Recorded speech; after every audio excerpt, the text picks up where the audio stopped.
জুয়েল ভাই, আসসালামু আলাইকুম। ওয়ালাইকুম আসসালাম ভাই। ভাই, এই যে আপনার এখানে বিভিন্ন জাতের আঙুর দেখতে পাচ্ছি। এখানে কোনোটা আছে লাল আছে, কোনোটা সবুজ আছে, কোনোটা গোল আছে, মানে কয় জাতের আঙুরের চাষ করেছেন এখানে? ভাই আমার এখানে মূলত জাত আছে চারটা। জাত আছে চারটা, হ্যাঁ, কি কি? অ্যাকুলো আছে, বাইকুলো আছে, সিলভা আছে আর ব্ল্যাক ম্যাজিক আছে। আপনার সামনে যে আঙুরটা রয়েছে, যে কালো জাতের আঙুর, হুম, হুম, হুম। এটা কোন জাত? এটা হলো বাইকুলোর জাত। এটা কি খাওয়ার উপযোগী হয়ে গেছে এখন? এখনো খাওয়ার উপযোগী হয়নি, আর 10 দিন পরে এটা খাওয়ার উপযোগী হবে। এটা লাল থেকে যখন খয়েরি কালারের রূপ ধারণ করবে তখন এটা খাওয়ার উপযোগী হবে। খাওয়ার উপযোগী হবে। হ্যাঁ, আর আপনার সামনে যে আদা পাকা বা এই যে আদা কাঁচা রয়েছে, মানে সবুজ এবং আছে খয়েরি টাইপের, এটা কি একই জাত? হ্যাঁ একই জাত। এটা যখন পাকবে তখন এই সাদা যেটা এটা সম্পূর্ণ খয়েরি কালার হয়ে খয়েরি যাবে। কালার হয়ে যাবে। হ্যাঁ, হ্যাঁ। আর এখানে আর যেগুলো জাতগুলো বললেন, একটু আমাদের সেখানে নিয়ে যান, আর সেই আঙুরগুলো একটু দেখান। এই যে আপনি এই সাইডটা দেখছেন, এই সাইডটা সবগুলো আছে বাইকুলোর জাত। হ্যাঁ, আপনি ওই সাইডে যাবেন, ওই সাইডে সব আছে একুলো জাত। এইগুলো হ্যাঁ, হ্যাঁ, হ্যাঁ, হ্যাঁ। মানে এই থল হ্যাঁ কি এখন হ্যাঁ, এইরকমই হয় না, হ্যাঁ কিন্তু বড় থোর জাতের? অনেক বড় হয়, অনেক বড় হয়। আরো 700 গ্রাম 800 গ্রাম এক একটা থোকা হয়। একটা একটা থোকাই হ্যাঁ, হয়? এই দেখেন এই থোকাগুলো আমাদের ম্যাক্সিমাম 500 গ্রামের উপরে আছে। 600 গ্রাম 700 গ্রাম করে থোকা আছে এক এক একটা একটা থোকায়। থোকাই? জি। আর একটা কি জাত বলছিলেন? আর আছে একুলো আছে এই হ্যাঁ, সাইডে। তারপরে আপনার ব্ল্যাক ম্যাজিক আছে। ব্ল্যাক ম্যাজিকটা আমাদের এখনো এবছর ফল আসেনি, ওটা এখনো দেখাতে পারবো না আমরা।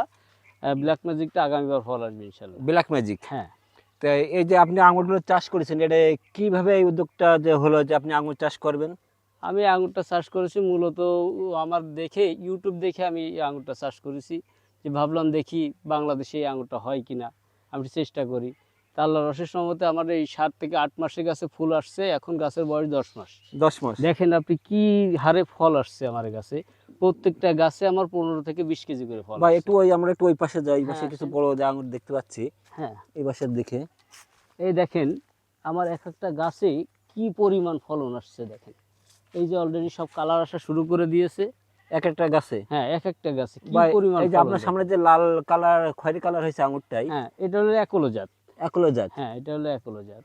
এই দেখেন, এই গাছটা হচ্ছে কয় মাসে ফল ধরেছে এই গাছটা? এটা অলরেডি 7 মাসে ফুল আসছে। এখন গাছের বয়স হলো 10 মাস। 10 মাস? অলরেডি 3 মাস হয়ে গেছে। ফুল থেকে ফল পাকার পর্যন্ত 3 মাস লাগে পাকতে। আপনাকে যে চাষটা করেছেন, এই চাষটা মানে এর থেকে উৎসাহ যোগানো বা কেউ সহযোগিতা করে আছে কেউ? না, না সহযোগিতা করা মানে আমার নিজের থেকেই, আমি নিজে চাষ করেছি, এটা ঠিক আছে। এটা আমি নিজে থেকে পরিচর্যা করতেছি, নিজের থেকেই চাষ করতেছি। এটা আসলে অনেক লাভজনক একটা চাষ। যদি কেউ করতে চায় এই চাষটা, তাহলে নির্দ্বিধায় করতে পারে। বা এই যে থোল, এক এক থোল, এই থোলটা কি এগুলো কি এরকমই হয় নাকি এর থেকে বড় হয়? এর থেকে বড় হয়, থলগুলো আরো বড় বড় হয়, এরকম হয়। এখন এর সব ট্রিটমেন্ট পরিচর্যার কাছে। বাংলাদেশের মাটিতে অনেকে বলতে যে আঙুর হয় না বা আবহাওয়ার সাথে মেলে না, বাংলাদেশের মাটিতে অনেকেই বলে আঙুর হয় না, আঙুর হইলেও টক হয়। টক হয়। কিন্তু যদি এই কথাটা সম্পূর্ণ আমি মানে ভিত্তিহীন প্রমাণ করে দেবো, আমার বাগানে আসেন আপনারা, এসে দেখেন খাইয়ে এটা টক কি মিষ্টি। বাংলাদেশের মাটিতে টক হয় আঙুর, এটা সম্পূর্ণ ভুল কথা। জাতের পরে নির্ভর করে। জাত? হ্যাঁ, মেন হলো জাত। আপনি যদি ভালো জাত লাগান, বাইকোনো একুলো জাতের আঙুর লাগান বাংলাদেশের মাটিতে, তাহলে অবশ্যই মিষ্টি হবে। আল্লাহর অশেষ রহমতে একটু গ্যারান্টি দিতে পারি। বা এই যে আপনি তো ধরেন আঙুর চাষ করেছেন, জি। অনেকে তো ধরেন আঙুরের চারা পায় না বা কিনতে পারে না, তা আপনি কি আঙুরের চারা বিক্রি করেন?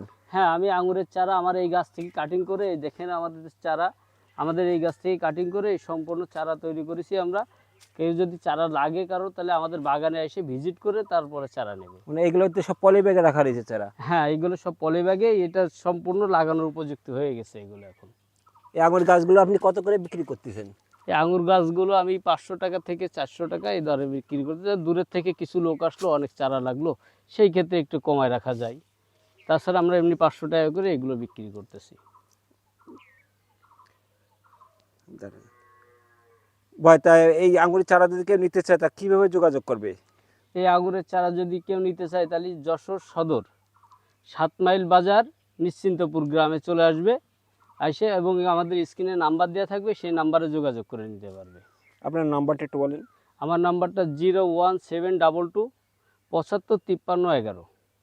এই নাম্বারে যোগাযোগ করবে। ধরেন অনেকে চাষি আছে যারা আঙুর সম্পর্কে বোঝে না, চাষবাস কিছু করার সম্পর্কে বোঝে না, একজন নতুন, তারা যদি আপনার কাছ থেকে ধরেন গাছ কেনে, তা সেক্ষেত্রে যদি আপনার কাছে শোনে যে পরামর্শ নেয় কীভাবে কখন কি সার দিতে হবে, কখন কি ওষুধ দিতে হবে, সেক্ষেত্রে কি সহযোগিতা করবেন তাদের আপনি? আমি আমার কাছ থেকে যদি কেউ চারা নিয়ে বাগান করে এবং যদি কেউ মানে যোগাযোগ করে যে কিভাবে কি পরিচর্যা করবে, আমি সঠিক সব পরিচর্যাগুলো তাদের পাই টু পাই দিয়ে দেবো। এবং যারা চারা নেবে আমি একটা রিপ্লেট দিয়ে দেবো তাদের, সেই রিপ্লেটের মাধ্যম দিয়ে তারা সম্পূর্ণ পরিচর্যাগুলো পেয়ে যাবে। আর এছাড়া তো ফোন নম্বরে যোগাযোগ হ্যাঁ, করলে ফোন তো আপনি নম্বরে বলতেছেন। অবশ্যই যোগাযোগ করবে।